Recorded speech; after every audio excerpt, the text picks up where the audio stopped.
екеуіңе байланысты мысалы. Әрбір күннің соғатын, жетпей тұғын бағатын, минуты мен сағатын сыйластықпен толтырып қақтыру, бұл өмірге құштарлықтың қанаты. Екеуіңе байланыссыз ғаламда күн батады балқып тең, таң атады тәртіппен, жұлдыздардың өзінде жүйелілік бар тіптен. Сендер содан сабақ алып, шалқып кең, кешіруге тиіссіңдер, болып жатса артық кем.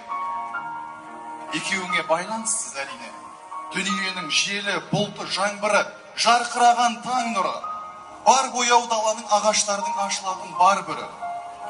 Сендер қандай болсаңдар да, мәңгі терең мұхиттар, заңғар таулар, мәңгірі. Екеуіңе байланысты бірақта, сендер құрған шаңырақтың тағдыры.